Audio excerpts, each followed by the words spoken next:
Praise the Lord.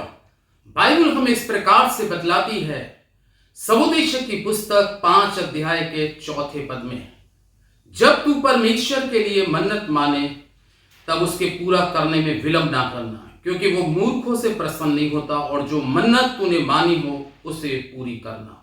ये परमेश्वर का वचन है। परमेश्वर के लोगों, आज की इस पवित्र उपस्थिति में परमेश्वर का जीवित और पवित्र कलाम सुलेमान के द्वारा कहता है, और सुलेमान के बारे में हम पढ़ते हैं कि वो एक बहुत ही बुद्धिमान शख्स हुआ, जिसको खुदा ने बुद्धि ही नहीं बल्कि दौलत शोहरत भी दी। और कलाम कहता है उसके समान बुद्धिमान और दौलतमंद राजा और कोई नहीं हुआ। और वो बुद्धिमान शख्स क्या कहता है कि जो हम खुदा से वायदा करते हैं या जो कुछ हमने खुदा से बोला है उसको करने में देरी ना करें, क्योंकि परमेश्वर का वचन कहता है कि वो मूर्खों के बलिदानों से प्रसन्न नहीं होता। हाँ परमेश्वर के लोगों, कई बार हम उतावली में आ जाते हैं, और उतावली में आकर हम परमेश्वर के साथ कई बार बहुत सी वाचाएं बांध लेते हैं। खुदावंद, अगर तू मेरा ये काम कर दे तो मैं तेरे लिए ये करूंगा। अगर खुदावंद तू मेरे को ये काम कर दे तो मैं तेरे लिए ऐसा भेंट चढ़ाऊंगा।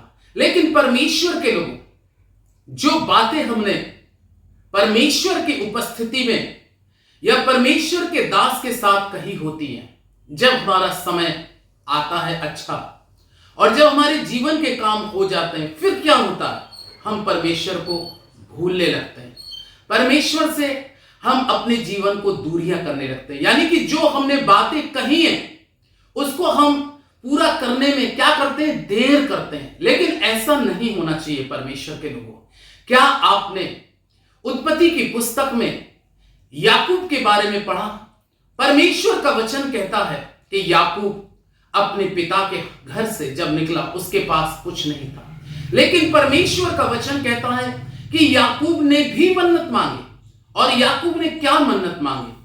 यदि खुदावंद तू मुझे खाने को रोटी और पहनने को कपड़ा दे और मैं अपने पिता के घर में कुशल से लौट कर आऊं, तो परमेश्वर यहोवा मेरा परमेश्वर ठहरेगा, और जिस पत्थर पर मैंने तेल डाला है वो परमेश्वर का भवन कहलाएगा, और जो कुछ तू मुझको दे उसका मैं 10वां अंश अवश्य परमेश्वर तुझको दूंगा। हाँ परमेश्वर के लोगों, ये याकूब ने मन्नत मांगी, और परमेश्वर का वचन कहता है कि जब तू परमेश्वर से मन्नत मांगे तो उसको पूरी करने में देर ना करना। क्या आपको मालूम है कि जो याकूब ने कहा उसने अपने जीवन से उसको पूरा किया। आज परमेश्वर के लोगों, इसी प्रकार से मैं आपको इस वचन के द्वारा उत्साहित करना चाहता हूं कि जब आप परमेश्वर से अपनी पीड़ाओं के समय में आप कहते हैं खुदावन मुझको एक बार जिंदगी दे दे तो मैं अपना जीवन तेरे हाथों में पूरी तरीके से सौंप दूंगा। लेकिन क्या खुदा के लोगों, जब खुदा आपको बीमारी के बिस्तर से उठा के खड़ा करता है और वो समय आता है कि आप अपना जीवन परमेश्वर को दें और स्मरण करें जो परमेश्वर से आपने उस वक्त जो प्रॉमिस किया था उसको करने में क्यों देर करते हैं? कई बार आपके पास जॉब नहीं होती, कई बार आप जॉब की तलाश में रहते हैं, लेकिन उस समय आप परमेश्वर से मन्नत मांगते हैं, अरे खुदावन यदि तू मुझे नौकरी दे दे तो मैं अपनी नौकरी के मिलने के बाद जो तू मुझे सैलरी देगा उसका आधा भाग मैं तुझको दे दूंगा, या जीवन भर मैं अपनी कमाई का 10वां अंश तुझे देता रहूंगा। लेकिन क्या परमेश्वर के लोगों, आप अपने कही हुई बातों पर पूरे कायम निकलते हैं? नहीं खुदा के लोगों। और यही कारण है कि हम अपने जीवन में मन्नत को मानकर पूरा ना करने से हम परमेश्वर के वचन के द्वारा अपने ऊपर क्रोध लाते हैं। इसलिए कहता है मूर्खों के बलिदानों से परमेश्वर प्रसन्न नहीं होता। क्या आपने शमूएल की पुस्तक में लिखा है कि जब हन्ना बांझ थी और उसके पास में कोई संतान नहीं थी, वो जीवन में बहुत शोकित थी, बहुत पीड़ित थी।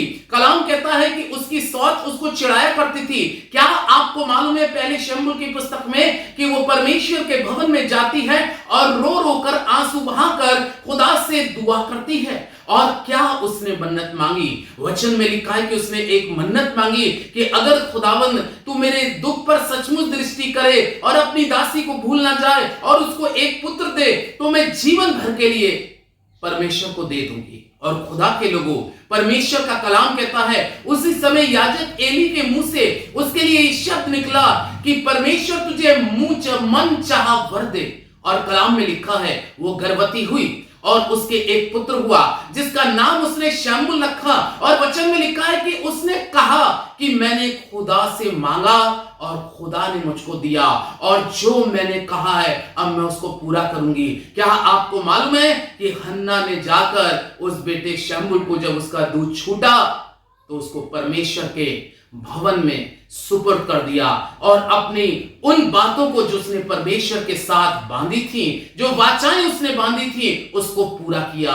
खुदावंद के लोगों, आज मैं इस वचन के द्वारा आपको अप्रिशिएट करना चाहता हूं कि आपने जो परमेश्वर से कहा है उसको पूरा करने में देर ना करें और कलाम के मुताबिक उसको पूरा करें ताकि खुदा आपको आशीष दे।